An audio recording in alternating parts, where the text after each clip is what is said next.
ಜಿ5 ಇರುವಾಗ ನೀವು ನಿಮ್ಮ ನೆಚ್ಚಿನ ಶೋಗಳನ್ನ ಎಂದಿಗೂ ಮಿಸ್ ಮಾಡಿಕೊಳ್ಳುವುದಿಲ್ಲ. ಅದು ಸಂಪೂರ್ಣ ಉಚಿತವಾಗಿ. ಹಲೋ ಅಮ್ಮ. ಪೂರ್ಣಿ, ಹೇಗಿದ್ಯಮ್ಮ? ಇಷ್ಟೆಲ್ಲ ಆದಮೇಲೂ ನೀನು ನನ್ನನ್ನು ಅಮ್ಮ ಅಂತ ಕರಿತಿದ್ಯಾ ಅಂದರೆ ನನಗೆ ನನ್ನ ಬಗ್ಗೆನೇ ನಾಚಿಕೆ ಆಗ್ತಿದ್ಯಮ್ಮ. ಛೇ, ನೀವು ಯಾಕೆ ಹಾಗೆಲ್ಲ ಅನ್ಕೋತೀರಾ? ಇದರಲ್ಲಿ ನಿಮ್ಮ ತಪ್ಪೇನೂ ಇಲ್ಲ. ನಾನು ಅಮ್ಮ ಅಂತ ಕರೆದಿದ್ದು ಬರೀ ಬಾಯಿ ಮಾತುಕಲ್ಲ. ನನ್ನ ಮನಸ್ಸಲ್ಲಿ ಏನಿದೆ ಅದೇ ಬಾಯಲ್ಲಿ ಬಂತು ಅಷ್ಟೇ. ಯಾಕೋ ಗೊತ್ತಿಲ್ಲಮ್ಮ, ನಿನ್ನ ಹತ್ರ ತುಂಬ ಮಾತಾಡಬೇಕು ಅನಿಸ್ತು, ಅದಕ್ಕೆ ಕಾಲ್ ಮಾಡಿದೆ. ನನಗೂ ನಿಮ್ಮ ನೆನಪು ತುಂಬ ಆಗ್ತಿತ್ತು ಅಮ್ಮ. ನೀವು ಫೋನ್ ಮಾಡಿದ್ದು ಒಳ್ಳೆಯದೇ ಆಯಿತು. ನಾನು ಹೀಗೆ ಆಗಾಗ ಕಾಲ್ ಮಾಡ್ತಿದ್ರೆ ನಿನಗೇನು ತೊಂದರೆ ಆಗೋಲ್ಲಲ್ವ ಪೂರ್ಣಿ? ತೊಂದರೆನಾ? ಸಂತೋಷ ಆಗೋ ವಿಷಯಕ್ಕೆ ತೊಂದರೆ ಯಾಕಾಗುತ್ತೆ? ಸರಿ ಪೂರ್ಣಿ, ಮತ್ತೆ ಕೇಳ್ತಿದ್ದೀನಿ, ದಯವಿಟ್ಟು ನಮ್ಮನ್ನು ಕ್ಷಮಿಸ್ಬಿಡಮ್ಮ.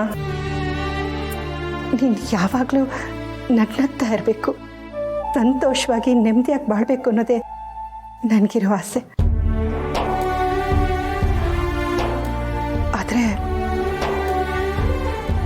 ಆದರೆ ಏನಮ್ಮ? ನನ್ನ ಮಗಳೂ ಅಳಿಯಾನೂ ಸೇರಿಕೊಂಡು ಆ ಮನೆ ಒಡೆಯೋದಕ್ಕೆ ಸಂಚು ಮಾಡ್ತಿದ್ದಾರೆ. ಅದನ್ನು ಹೇಗಾದರೂ ಮಾಡಿ ತಪ್ಪಿಸು ಪೂರ್ಣಿ. ನಾವೆಲ್ಲರೂ ಅದೇ ಪ್ರಯತ್ನ ಮಾಡ್ತಿದ್ದೀವಿ ಅಮ್ಮ.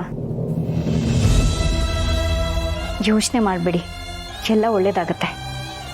ಸರಿ ಪೂರ್ಣಿ, ಅಷ್ಟಾದರೆ ಸಾಕು. ಹುಷಾರು ಕಣಮ್ಮ, ನೀನು ಆರೋಗ್ಯನ ಚೆನ್ನಾಗಿ ನೋಡ್ಕೋ. ಆಯ್ತಮ್ಮ, ನೀವು ಹುಷಾರು.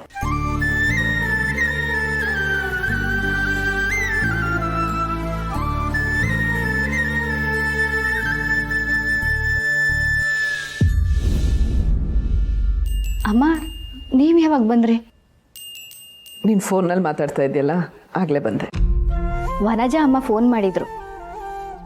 ಏನೋ ಗೊತ್ತಿಲ್ಲ, ಅವ್ರ ಮಾತನ್ನ ಕೇಳ್ತಿದ್ರೆ ಏನೋ ಒಂಥರ ಸಂತೋಷ ಆಗತ್ತೆ, ಮನ್ಸಿಗೆ ಸಮಾಧಾನ ಅನ್ಸುತ್ತೆ.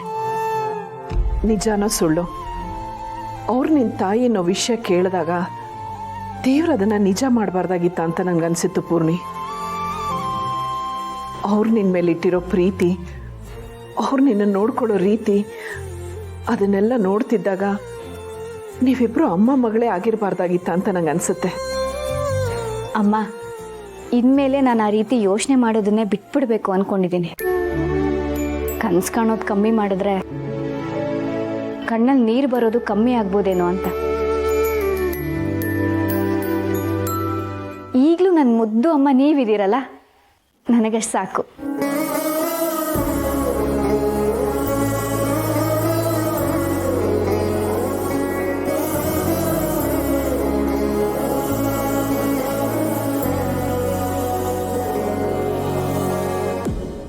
ಜಿ5 ಆಪ್ ಡೌನ್ಲೋಡ್ ಮಾಡಿ ಎಲ್ಲಾ ಸಂಚಿಕೆಗಳನ್ನು ಸಂಪೂರ್ಣ ಉಚಿತವಾಗಿ ನೋಡಿ.